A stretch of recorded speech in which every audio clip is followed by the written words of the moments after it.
মহারম মাসে অনেক বড় কাহিনী ঘটনা ঘটেছে। আমরা জানি তার মধ্যে থেকে ঘটনা রাসূল সাল্লাল্লাহু আলাইহি ওয়াসাল্লাম এগুলো দেওয়া করে দীর্ঘদিন পরে, কিন্তু একদিন নয়, 1 বছর 2 বছর। তোমার কোন পরে এই ঘটনাটা ঘটছে। হুসাইন রাদিয়াল্লাহু তাআলা নাকি ওই ঘটনা যদি কেউ মনে সরকার শ্রবণ করে তাহলে তাদের শরীরে প্রসঙ্গ করতে পারে যে কত কষ্ট করেছে, কত কষ্ট দিয়েছি এখনো দিনের জন্য হক সঠিক যেটা সেটার জন্য এত কষ্ট করছেন। এবং হুসাইন রাদিয়াল্লাহু তাআলা যদি মনে সরকার শ্রবণ করি তাহলে আমরা বুঝতে পারবো। তারা শুনুন, আমি আপনাদের সামনে যে আয়াত পাঠ করেছি সূরা আল ইমরানের 135 আয়াত। আল্লাহ তাআলা বলেন, ওয়া মুহাম্মাদুন ইল্লা রাসূল। দেখুন, মুহাম্মদ উনি কোন কেন শুধুমাত্র একজন রাসূল, বার্তা।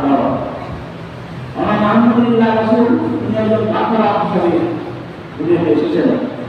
ওয়া তাবারাক মিন কালামির রাসূল,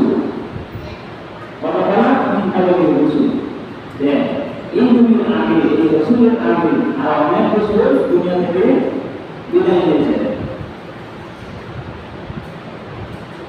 এর আগে আল্লাহ বলেন, আকারিম মাতা উতিলান কালাকুম। এই মুহাম্মদ সাল্লাল্লাহু আলাইহি ওয়াসাল্লাম এই নবী যদি মৃত্যুবরণ হয় আর উতিলান অথবা শহীদ হয়ে যায়, সত্যের ময়দানে যদি শহীদ হয়ে যায়, তোমরা এই দিন থেকে, এই ধর্মকে, এই ইসলামকে প্রতিষ্ঠা করা থেকে যা সুস্থ প্রদর্শন করবে, তোমরা ছেড়ে চলে যাবে। মুহাম্মদ সাল্লাল্লাহু আলাইহি ওয়াসাল্লাম ছিল ততক্ষণ আসে, কিন্তু এখন যদিও শহীদ হয়ে যায়, এখন মারা যায়, তাহলে তো আমরা করা না। তোমরা কি প্রমাণ করবে? আল্লাহ বলেন, যদি কেউ প্রমাণ করে তাহলে মুহাম্মদের কোনো ক্ষতি হবে না। ইসলাম থেকে না মানে, ইসলামকে যদি কেউ জাগ্রত না করে, ইসলামকে যদি কেউ সংরক্ষণ না করে, এটা মুহাম্মদের কোনো ক্ষতি হবে না। মুহাম্মদ ইল্লা রাসূল, শুধু একজন বার্তা বাহক, শুধু মানুষের কাছে পৌঁছে দেয়। আল্লাহ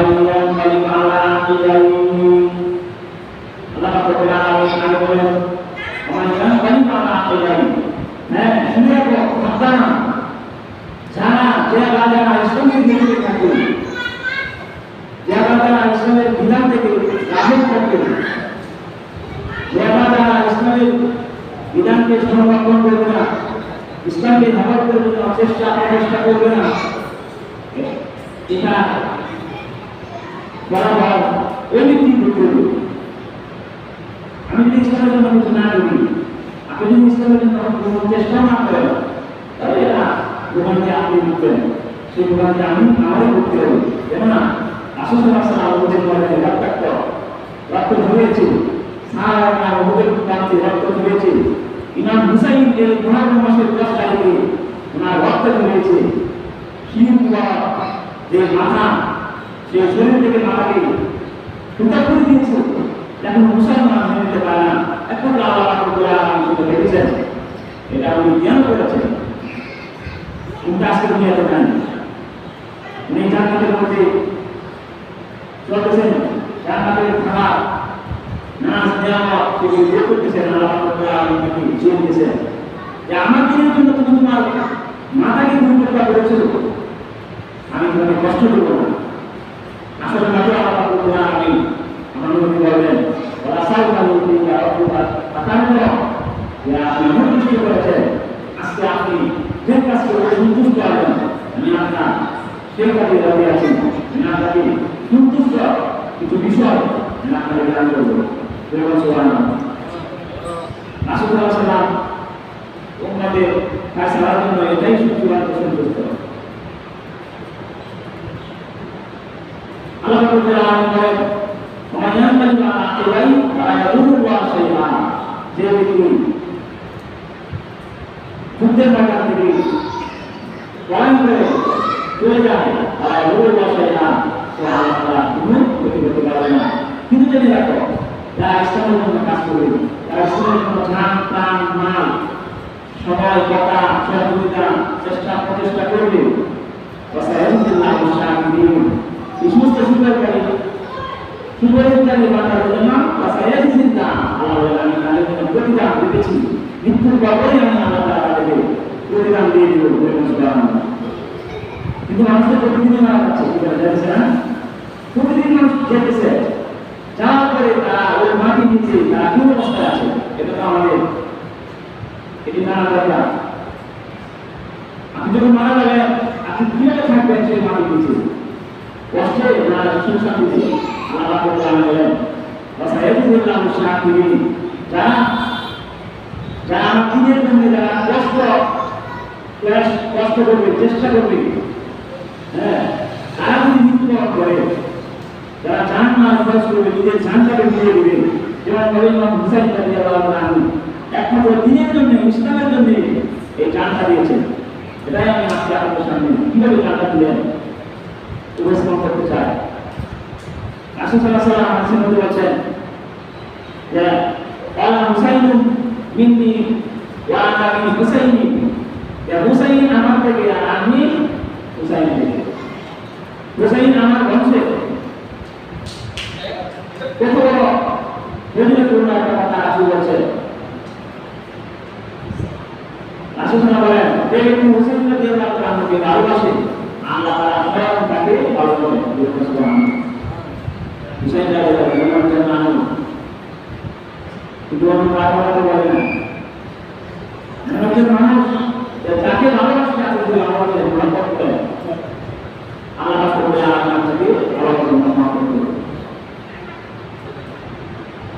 আসলে হুসাইন আমার থেকে এবং আমি হুসাইন থেকে, মানে আব্বা হুসাইন, যে হুসাইনকে মহব্বত করবে তাকে আল্লাহ তাআলা আমি নিজের মহব্বত করব। এই হাদিসটা শুনে আর মনে না চাইলে হুসাইনকে মহব্বত করো, ঠিক না? কিন্তু আমরা যদি ইতিহাস তালাশ করে সবাই দেখতে পাই, হুসাইন রাদিয়াল্লাহু আনহু শহীদ হয়েছে কারবালার প্রান্তে। এই শহীদকে কেন্দ্র করে, কারবালাকে কেন্দ্র করে একদল মানুষ বিপদের জন্য আলোচনা করেছি, যারা হুসাইনের আসক্তি, হুসাইনের প্রতি ভালোবাসা থেকে আই হুসাইন আচ্ছর উচ্চ করে আই হুসাইন করে কেন করে তাদেরকে যদি আপনি জিজ্ঞাসা করেন আপনারা এমন করছেন কেন, যে তুমি কি জানো না যে এই মহারম মাসের আশুরার 10 তারিখে ইমাম হুসাইন শহীদ হয়েছে, তাকে নির্মমভাবে কষ্ট দিয়ে হত্যা করেছে। আমরা তা সুখ পালন করছি, আমরা সুখ পালন করছি। আসলে কি এভাবে সুখ পালন করতে আমাদের বলছেন ইসলাম সমর্থন করে না? আপনি যে কোনো কাজ করবেন দেখতে হবে যে এটা ইসলাম সমর্থন করছে কিনা, এটা আমরা মনে করছি কিনা, আমার মনে সেটা করতে বলেছেন কিনা। আসলে বলছেন যে হুসাইন আমার থেকে আর আমি হুসাইন থেকে। এই হাদিস হলো ইবনে মাজাহ 144 নম্বর হাদিস, ইবনে মাজাহ 144 নম্বর হাদিসের মধ্যে রাসূল সাল্লাল্লাহু আলাইহি ওয়াসাল্লাম বলেন যে ওয়ালা হুসাইন মিন্নি ওয়া আনা মিন হুসাইন, আল্লাহু মান আহাদা হুসাইনান, হুসাইন মুসলিমুন মিনাল আখতার।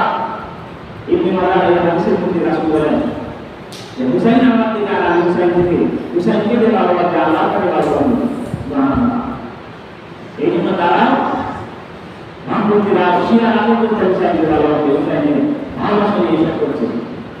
কিন্তু না, আমরা দেখছি রাসূল সাল্লাল্লাহু আলাইহি ওয়াসাল্লাম সূরা বুখারী শরীফের 1347 নম্বর হাদিসের মধ্যে রাসূল সাল্লাল্লাহু আলাইহি ওয়াসাল্লাম নিষেধ করেছেন সূরা বুখারীতে যে মান সালাল কুলুব আশাক্কা বিহু ওয়া তাআবু তাআলা জাহিলিয়া, মানুষ যখন মারা যায়, কেউ যখন শহীদ হয়, যে কোনো বিষয়ে দুনিয়া ছেড়ে যে আল্লাহকে সাড়া দিয়েছে, তার জন্য এইভাবে তারা কান্না করে হাই হুসাইন আচ্ছর উচ্চ তারা করে মিছিলের মধ্যে দেখবেন। এই সামনে রোজগারে 10 তারিখ, আগামী 10 তারিখ সামনে রোজগারে রেলি বের করবে, মিছিল বের করবে, হাই হুসাইন করবে, আর বুকের মধ্যে চালাবে, চাবুক দিয়ে পিঠের মধ্যে বাড়ি দেবে, বুকের মধ্যে বাড়ি দেবে। এগুলো বাংলাদেশে আছে। ইরানের মধ্যে সবচেয়ে বেশি হলো ইরানের মধ্যে সবচেয়ে বেশি, তারা সবাই তো এশিয়া এশিয়ারা এসব করছে।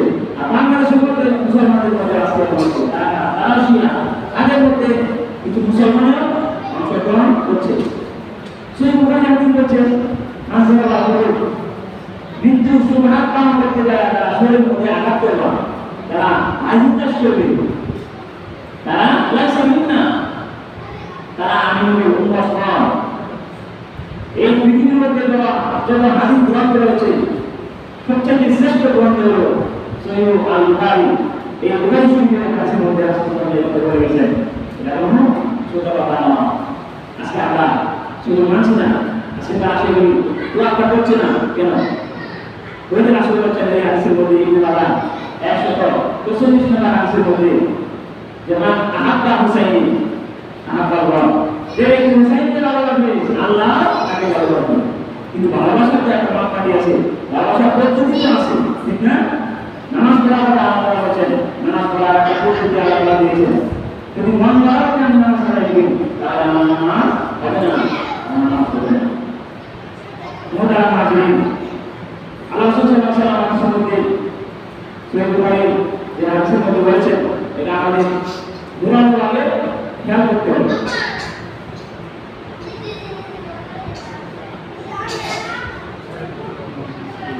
আল্লাহ রাব্বুল আলামিন রাসূলুল্লাহ সাল্লাল্লাহু আলাইহি ওয়াসাল্লাম বলেছেন যে পৃথিবীর মধ্যে ইমাম হুসাইন রাদিয়াল্লাহু তাআলাকে আল্লাহ তাআলা এমন একটা মর্যাদা পাত্র বানিয়েছেন। আজ থেকে 1000 বছর আগে, 50 বছর কম, এই জ্ঞান করতে এখন পর্যন্ত মানুষের শুনলে শুনে ওঠে, মানুষ শোনার মন চায়, ভালো লাগে। এমন একটা ইতিহাস, এমন একটা ঘটনা, কোন কাহিনী আমি বলাতে পারবো না, আপনি বলাতে পারবেন না। এই কারবালার ময়দানে মরুভূমিতে যে একটা ঘটনা ঘটেছে সেটা আমাদের বলা সম্ভব না। যদিও অন্য কোনো কারণে সম্ভব না থেকে আমরা সেগুলি করি না। মোটাভাবে সংক্ষিপ্তভাবে আমি আপনাদের সামনে সেই ঘটনাটা আলোচনা করতে চাই। ইমাম হুসাইন রাদিয়াল্লাহু তাআলা আনহু এর বাবার নাম কি? আলী। আলী রাদিয়াল্লাহু তাআলা আনহু যখন খলিফা হলেন, তিনি যখন খলিফার দায়িত্ব গ্রহণ করলেন, খলিফার দায়িত্ব পালন করতেছে 600 বছর না 6 বছর পর্যন্ত তিনি সেই দায়িত্ব পালন করে আসছেন। তার শাহাদাতের পূর্বে কুফাবাসীরা আসলেন যে আপনার যেহেতু শেষ পর্যায়ে চলে আসছেন, তারা আপনাদের একটা সন্তান আছে ছেলে হাসান, হুসাইনের পর কিন্তু হাসান কত করে হাসান রাদিয়াল্লাহু তাআলা আনহুকে সেই দায়িত্বটা আপনি অবজ্ঞা করেন। আমরা যদি হাসান রাদিয়াল্লাহু তাআলা আনহুকে নিযুক্ত করি, আপনার মতামত কি? আলী রাদিয়াল্লাহু তাআলা আনহু নবী সাহাবী বললেন যে এটা আপনাদের ব্যাপার, এটা আমি এখানে কোনো বলবো না, আপনারা যদি পছন্দ করেন তাকে খলিফা নির্বাচন করেন, এটা আপনাদের মতামত, আপনাদের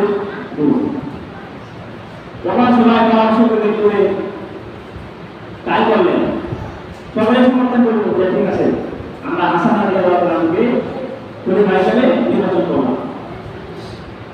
কিন্তু কয়েক মাস পর ইহুদি কুচক্রীরা তারা চক্রান্ত ষড়যন্ত্র করে এই দায়িত্ব থেকে সরাই দিলেন।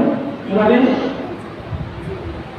একটা ভুল বোঝাবুঝির কারণে হযরত আমির মুআবিয়া রাদিয়াল্লাহু তাআলা আনহু নাম শুনছেন না? উনি কিন্তু বলছেন আর ওনার ছেলের নামই আছে। এই ঘটনায় কিন্তু কথাটা কিছুক্ষণ পরে আসবে। ইয়াজিদের ঘটনায় এখানে আজকে আলোচনা হবে। আমির মুআবিয়া রাদিয়াল্লাহু তাআলা এক বিশাল সৈন্যবাহিনী নিয়ে হযরত হাসান রাদিয়াল্লাহু তাআলার বিরুদ্ধে যুদ্ধ করার জন্য প্রস্তুত হলেন। কেন? যে আলী রাদিয়াল্লাহু তাআলার পরে খলিফা হলেন হাসান, আলী রাদিয়াল্লাহু তাআলার ছেলে।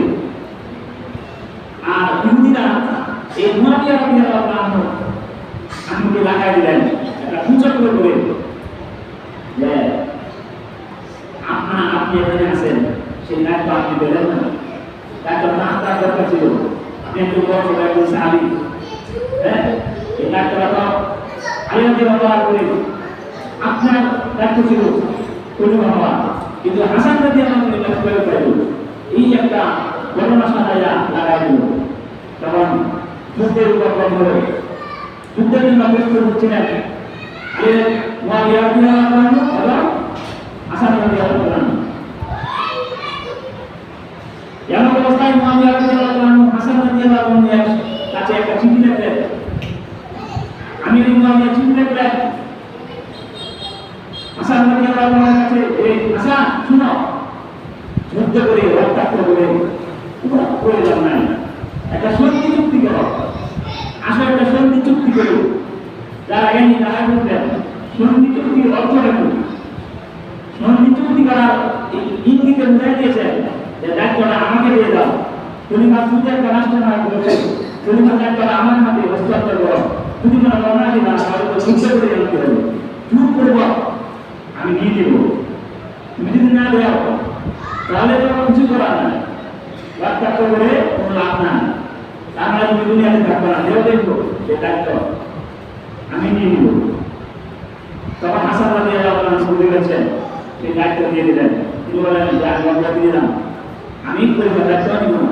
তখন আমির মুয়াবিয়া রাদিয়াল্লাহু আনহু সেই পরিবার দায়িত্ব নিলেন। এখানে যে একটা কাজ করছে সবচেয়ে বড় একটা জঘন্যতা অপরাধ ইহুদিরা সেটা করেছে, তিনি আজ প্রমাণ করছে এই কুচক্রা ইহুদিরা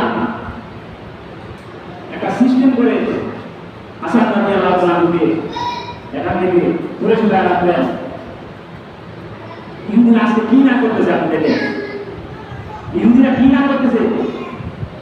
হ্যাঁ মুসলিম জাতি আজকে সেই ইহুদিদের যে পণ্যগুলি আছে সেগুলি আমরা ব্যবহার করতেছি। ইহুদিরা আপনাকে শেষ করে দিচ্ছে, ইহুদিরা মুসলমানের গোড়াপত্র শেষ করে দিচ্ছে। রাসূল সাল্লাল্লাহু আলাইহি ওয়াসাল্লাম বলেছেন কিয়ামতের সময় যখন দাজ্জাল আবির্ভাব হবে, যখন ইমাম মাহদী আসবে, এই মক্কা মদিনাতে ইমাম মাহদী আসবে, ইমাম মাহদী যখন অবতরণ করবেন মক্কাতে, তখন ইহুদিরা প্রবেশ করতে পারবে না। কারণ কি? ইহুদিরা সবচেয়ে বড় ক্ষতি করেছে ইসলামে। সর্বপ্রথম দাজ্জাল যখন অবতরণ হবে, দাজ্জাল বলবে যে আমি তোমাদের রব, এই কথা বলতে দেরি হবে। ইহুদিরা সর্বপ্রথম দলে দলে যাইয়া সেই দাজ্জালকে রব মেনে সুন্দর মেনে এই দাজ্জালের সাথে অংশগ্রহণ করবে। কিন্তু ইমাম মাহদী যখন আসবেন, ইমাম মাহদী যখন বলবেন উনি ইসলামে দাওয়াত দিবেন, তখন ইমাম মাহদীর কাছে সেই ইহুদিরা যাবে না, কিছু সংখ্যক যাবে, কিন্তু 80% 90% এই ইহুদিরা আছে তারাই চলে যাবে কোথায়? এই দাজ্জালের হাতে হাত ধরে বায়াত গ্রহণ করবে। এই সমস্ত দাজ্জাল মার্কা ইহুদিরা হযরত হাসান রাদিয়াল্লাহু আনহুকে এখান থেকে সরাইছেন। এখানে অনেক লম্বা কথা, আমি ওদিকে যাচ্ছি না, সময় প্রায় শেষের পথে। এই ঘটনাটা আপনারা লক্ষ্য করে শুনুন। হাসান রাদিয়াল্লাহু আনহু যখন দায়িত্ব দিয়ে দিলেন, কেরামতের দায়িত্ব পালন করতেছেন আমির মুয়াবিয়া রাদিয়াল্লাহু আনহু, কিন্তু এই খবরটা মদিনাবাসীদের কাছে পৌঁছে গেল। মদিনাবাসীরা বলেছে যে আমরা হাসান রাদিয়াল্লাহু আনহু কে পরিবার করতে চাই। উনি যখন মদিনায় চলে গেলেন হাসান রাদিয়াল্লাহু আনহু, তখন তারা সকলে মদিনার সকলে বলতেছেন যে আমরা আপনাকে পরিবার করতে চাই, আপনি পরিবার দায়িত্ব নেন, আমরা আপনাকে ভোট দিব, সমর্থন করবো। তখন হাসান রাদিয়াল্লাহু আনহু এটা দিতে রাজি হলেন না, যে না আমি দিব না, আমি সেই দায়িত্ব দিব না। আমাদের সমাজের দায়িত্ব রাখেন না, যে সেভেনের দায়িত্ব আজকে আগামী আগে আপনি নিয়ে নেন, তো দুর্গাপুরি পাগল করা হয়ে যাবে, ঠিক না? পরিবার দায়িত্ব সকল বলতেছে একবার কেউ যে না আপনি দায়িত্বটা নিয়েন, আমরা আপনাকে দিব, আমরা আপনাকে সমর্থন করবো, আমরা আসি আপনাকে চলে দিতে বলেন তা নিব না। দিব না কেন বলবেন? আপনি কি মনে করেন মদিনা কেউ নাই? কি বল মদিনা নিতে সবচেয়ে রাসূল সাল্লাল্লাহু আলাইহি ওয়াসাল্লাম ক্ষতি করছে, কষ্ট দিচ্ছে। মদিনার রাজি হলেন না যে দায়িত্ব নিতে হাসান রাদিয়াল্লাহু আনহু, তখন তাকে ইতিহাস সাক্ষ্য দেয়, তাকে বিষ পান করায় তাকে দুনিয়া থেকে বিদায় করে দিলেন। বিষ পান করাইছে, বিষ করায় ইমাম হাসান রাদিয়াল্লাহু আনহুকে শেষ করে দিলেন। মুহতারাম হাজিরিন, এমন যত বড় সাহাবী, যত বড় আলেম উলামায়ে কেরাম, তাদেরকে কিভাবে চক্রান্ত করে মাসে আমাদের সামনে তো বাংলাদেশে তো করোনা আছে না, সেই আগের ইতিহাস যখন আমরা তালাশ করি, আপনি যখন শুনবেন তখন এই সামনের ইতিহাস বর্তমান চলমানকালীন যে ইতিহাস এগুলো বেশি হতে, যে আগে যে ইহুদিরা এই কাজ করছে আজকে মুসলমান হওয়ার পরে তারা এই কাজ করে করবে, এটা কি আমরা মুসলমান হিসাব করবেন? যখন আল্লাহ বাছাই করবেন, আল্লাহ তাআলা যখন প্রশ্ন করবেন, তখন মুসলমান হিসেবে তিনি প্রশ্ন করবেন। আল্লাহ রাব্বুল আলামিন এই সমস্ত মানুষদেরকে আল্লাহ তাআলা হেদায়েত দান করুন, সবাই বলুন আমিন। হযরত আমির মুআবিয়া রাদিয়াল্লাহু তাআলা আনহু যখন দায়িত্ব পালন করে আসতেছেন, তার জীবন তার শেষ মুহূর্তে চলে এসেছে, এখন এই দায়িত্বটা কাকে দেবেন? এখানেই হলো মূল ঘটনা। আমির মুআবিয়া রাদিয়াল্লাহু তাআলা আনহু সেই দায়িত্বটা কাকে দিবেন? লোক পাইছেন না, তিনি চিন্তা করলেন যে আমার ছেলেকে দিয়ে দিব, ছেলেকে দিয়ে দিলেন। কিন্তু এই একটা ইসলামী রাষ্ট্রের একটা খলিফা, একটা সরকার, একটা চাকরিকারী কথা নয়, একজন বুজুর্গ ভালো মানুষ মুত্তাকি পরহেজগার তাকে দেওয়া কথা, ঠিক না? ইমাম হুসাইন রাদিয়াল্লাহু আনহু একজন মুত্তাকি পরহেজগার ভালো মানুষ। আর ইয়াজিদ আমির মুআবিয়ার ছেলে ইয়াজিদ, উনার ভালো হলেও ভালো মধ্যে একটা পার্থক্য আছে, আছে না? ইমাম হুসাইন রাদিয়াল্লাহু আনহুকে সেই দায়িত্বটা দিলেন, অনেকে বলছিল যে দায়িত্বটা ওনাকে দিয়ে দেন। আমির মুআবিয়া রাদিয়াল্লাহু আনহু মদিনায় গিয়ে পরামর্শ করলেন যে শুনো, আমি যদি সেই দায়িত্বটা আমার সন্তানকে দিয়ে দিই, ইয়াজিদকে যদি দিয়ে দিই, তাহলে তোমরা সেটা গ্রহণ করবে? তখন 50% মানুষ বলবে না, আমরা সেটা গ্রহণ করবো না, আমরা মানব না। আর অনেকে বলছে যে ঠিক আছে দেন। আমির মুআবিয়া রাদিয়াল্লাহু আনহু যারা নিষেধ করলো যে আমরা মানি না, এগুলো এদিকে তিনি থাকার নাই, তিনি মুআবিয়ার ছেলে ইয়াজিদকে সেই খলিফার দায়িত্ব দিয়ে দিলেন। ধীরে ধীরে যখন আমির মুআবিয়া রাদিয়াল্লাহু আনহু দুনিয়া থেকে বিদায় নিলেন, তার মৃত্যু হলো, তখন মসজিদে বসলো ইয়াজিদ। আমির মুআবিয়ার ছেলে ইয়াজিদ যখন মসজিদে বসলেন, সেই মসজিদে বসার পর জুলুম, অত্যাচার, নির্যাতন, কোরআন সুন্নাহ বিরোধী কাজকর্ম যখন শুরু করলেন, সারা মদিনার অলিতে গলিতে সেই প্রচার হয়ে গেল। এই আশ্চর্য কারবার কিছুদিন বসে না হতেই মসজিদে বসার সাথে সাথে সেই আমির মুআবিয়ার ছেলে ইয়াজিদ সে কোরআন বিরোধী কাজ শুরু করেছে। এটা আমরা কিভাবে মেনে নিতে পারি? সকলে উল্টা হয়ে গেলেন। আর সবচেয়ে বেশি দেখা দেখতে হলেন হুসাইন রাদিয়াল্লাহু তাআলা আনহু। এই হুসাইন রাদিয়াল্লাহু তাআলা আনহুর কাছে কিছুদিন যেতে না যেতে সেই আমির মুআবিয়ার ছেলে ইয়াজিদ একটা চিঠি লিখলেন।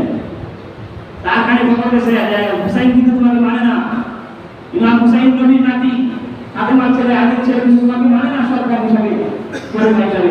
তখন সে একটা চিঠি লিখে পাঠালো যে এই চিঠিটা নিয়ে দিবা।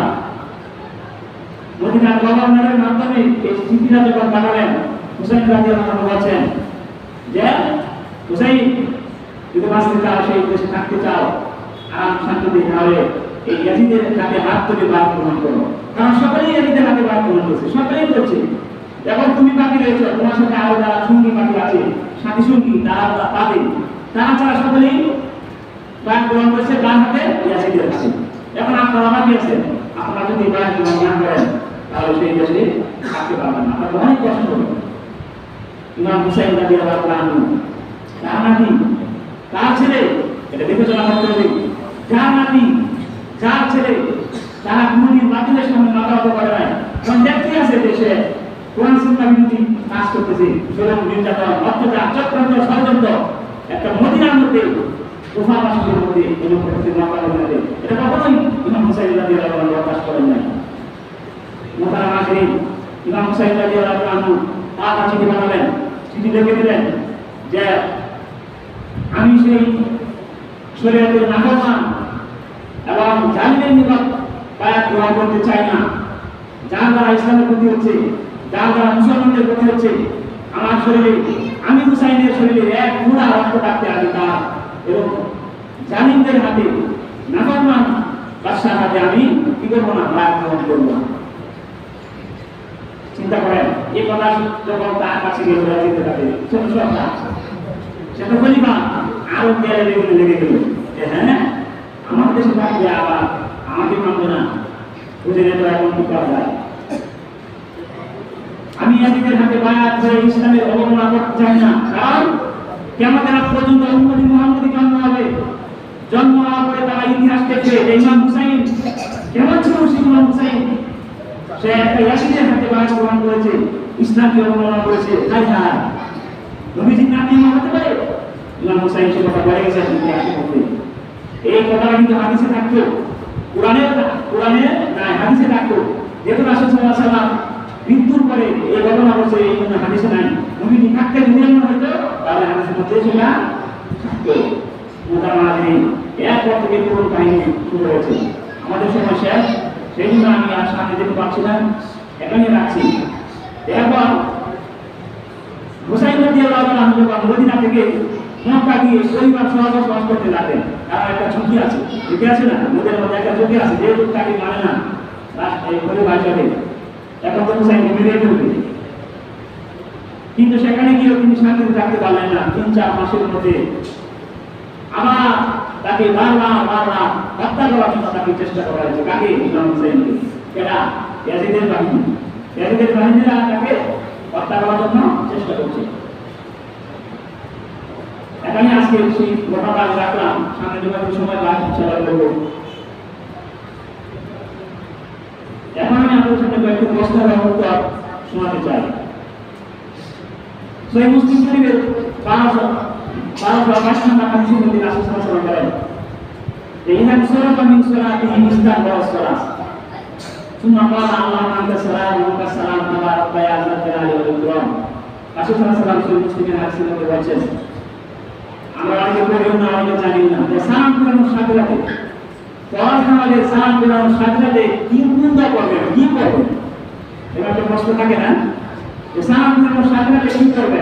সহিহ মুসলিম শরীফের 1222 নম্বর হাদিসের মধ্যে তিনি বলেন, নবী নিজেই এই আমল করতেন, ইদা সরাফা মিন সলাতি ইস্তাগফার সালাত, যে নবী যখন সালাম শেষ করতেন তখন তিনবার আস্তাগফিরুল্লাহ আস্তাগফিরুল্লাহ আস্তাগফিরুল্লাহ এটা করতেন। এরপর বলতেন আল্লাহুম্মা আনতাস সালাম ওয়া মিনকাস সালাম তাবারাকা ইয়া যাল জালালি ওয়াল ইকরাম। এই আমলটা রাসূল সাল্লাল্লাহু আলাইহি ওয়াসাল্লাম করতেন। এই আমলটা আমরা করব। এটা আমি বলবো মানন এই উম্মতি মুহাম্মাদের জন্য যথেষ্ট নয়, নবীর জন্য নয়। দুই নম্বর এই প্রশ্ন হলো যে এই ইদানিং কিছুদিন ধরে পুলিশের একটা এসআই রাসূল সাল্লাল্লাহু আলাইহি ওয়াসাল্লাম প্রযুক্তি করেছে, প্রযুক্তি রাসূল সাল্লাল্লাহু আলাইহি ওয়াসাল্লামকে নিয়ে ব্যঙ্গ করেছে। কিতাবের মধ্যে আসছে মান সাব্বা নাবিয়্যান ফাকাতুলু, মান সাব্বা নাবিয়্যান ফাকাতুলু, যে ব্যক্তি নবীকে যারা ব্যঙ্গ করবে, প্রযুক্ত করবে, তার একমাত্র বিচার এই দুনিয়াতে কিছু নাই, একমাত্র হত্যা, একমাত্র তাকে হত্যা, হত্যা করা ছাড়া তার আর কোনো বিচার নাই। সেই এসআইয়ের বিচার আমরা চাই, যে বিচার শরীয়ত করছে সেটাই আমরা চাই। এই জগতের মধ্যে, পৃথিবীতে, বিশেষ করে বাংলাদেশের মধ্যে যে কোনো সময় যারা নবীকে প্রযুক্ত করেছে, আপনি নামাজ পড়েন না, মানে তাদের মানুষ লাগে না, কিন্তু নবীকে নিয়ে কেউ গাড়ি দেয়, এটা সে বরদাস্ত করে না। সেই জন্য আমরাও বরদাস্ত করি না। কি বলেন না? আপনার রাজি আছে, নবীকে প্রযুক্ত করছে, নবীকে গাড়ি দিচ্ছে, নবীকে দিকে ধ্যান করছে, এটাকে আমরা রাজি, আমরা খুশি, আমরা তার যথাযথ বিচার চাই। নবী এই জন্য বলে গেছে যেমন সাব্বা নাবিয়্যান ফাকাতুলু, যে ব্যক্তি নবীকে গালি দেবে তার একমাত্র বিচার হত্যা, মৃত্যুর পরে জাহান্নাম আছে। আর যারা নাকি রাজি থাকবে, খুশি থাকবে, তাদেরও জাহান্নাম। এজন্য কোনো মুসলমান যে নামাজও করে, ছুটিও নাই, দাঁড়িয়েও নাই, সেও সেটা বরদাস্ত করে না। এটা আমরা দেখে এসেছি। আল্লাহ পাক রব্বুল আলামিন এই সমস্ত নবী প্রতিকারী যারা, তাদেরকে পর্যাপ্ত পরিমাণ শাস্তি দিয়ে দেবে, দুনিয়া থেকে আল্লাহ বিদায় করেন। এবং আমরা যারা আছি আমাদেরকে যেন নবীর মহব্বত যেন আমাদের অন্তরে আল্লাহ দিয়ে দেন। আল্লাহ আমাদেরকে সেই তৌফিক দান করেন, বলুন আমিন। আমরা ইতিহাসের যে গান্ধী ঘটনা রয়েছে এগুলো ইনশাআল্লাহ সামনে সময় পাই ইনশাআল্লাহ বলবো। আমরা যারা সুন্নাত পড়ে নাই 4 রাকাত আমল করে নিই।